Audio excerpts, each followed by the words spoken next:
బాబు Pawan Kalyan sketch. ఏపీలో 4 రాజ్యసభ సీట్లు ఎవరికంటే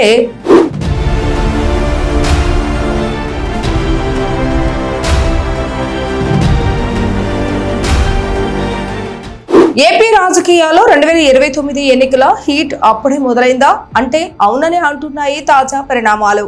త్వరలో ఖాళీ కానున్న 4 రాజ్యసభ స్థానాలకు కూటమి ప్రభుత్వం అప్పుడే అభ్యర్థులను ఫిక్స్ చేసిందా? పవన్ కళ్యాణ్ రాజ్యసభ చాయిస్ అల్లు అరవిందా లేక జనసేన కోసం భారీ త్యాగం చేసిన లింగంనేని రమేషా? అసలు ఏపీ నుంచి తమిళనాడు ఫైర్ బ్రాండ్ అన్నమలైకి బీజేపీ ఎందుకు ఛాన్స్ ఇస్తుంది?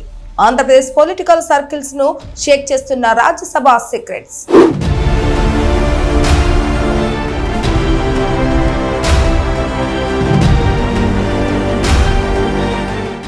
ఏపీలో త్వరలో 4 రాజ్యసభ స్థానాలు ఖాళీ కాబోతున్నాయి. లెక్కల ప్రకారం ఈ 4 స్థానాలు ఎన్డీఏ కూటమికే దక్కనున్నాయి. అయితే సీట్ల పంపకాలపై చంద్రబాబు నాయుడు, పవన్ కళ్యాణ్, బీజేపీ అధిష్టానం ఒక క్లారిటీకి వచ్చినట్లుగా విశ్వసనీయ సమాచారం. ఫార్ములా ప్రకారం టీడీపీకి 2, జనసేనకు 1, బీజేపీకి 1 దక్కనున్నాయి. ముందుగా సైకిల్ పార్టీ విషయానికి వస్తే ప్రస్తుతం టీడీపీ తరపున రాజ్యసభలో ఉన్న సానా సతీష్ కే మళ్లీ ఛాన్స్ ఇవ్వడం దాదాపు ఖాయం. కానీ అసలు ఫైట్ ఆ 2వ సీటు కోసమే జరుగుతోంది. చంద్రబాబు నాయుడు గారు ఈ సీటు కోసం ఏకంగా భారత్ బయోటెక్ అధినేత ఎల్లా కృష్ణ పేరును ఖరారు చేసినట్లుగా టాక్. కానీ రేసులో విద్యా సంస్థల అధినేత భాష్య రామకృష్ణ అలాగే మాజీ ఎంపీ కల్లా జయదేవ్ కూడా గట్టిగానే పోటీ పడుతున్నారు. మరి ఫైనల్ గా చంద్రబాబు నాయుడు ఎవరికి గ్రీన్ సిగ్నల్ ఇస్తారో చూడాలి. ఇక ఈ రాజ్యసభ ఎపిసోడ్ లో అతిపెద్ద సర్ప్రైజ్ ఏంటంటే బీజేపీ స్ట్రాటజీ ఏపీ కోటాలో దక్కుతున్న ఆ ఒక్క రాజ్యసభ సీట్ ను కమలం పార్టీ ఒక అనూహ్యమైన నేతకు ఇవ్వబోతుంది. ఆయనే తమిళనాడు మాజీ బీజేపీ రాష్ట్ర అధ్యక్షుడు ఫైర్ బ్రాండ్ అన్నామలై.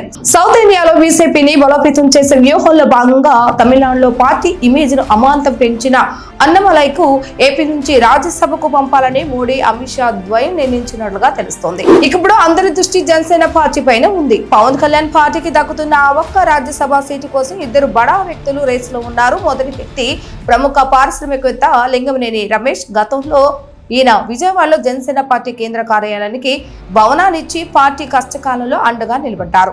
అందుకే పవన్ కళ్యాణ్ ఆయన పేరును దాదాపు ఖరారు చేసినట్లుగా సమాచారం.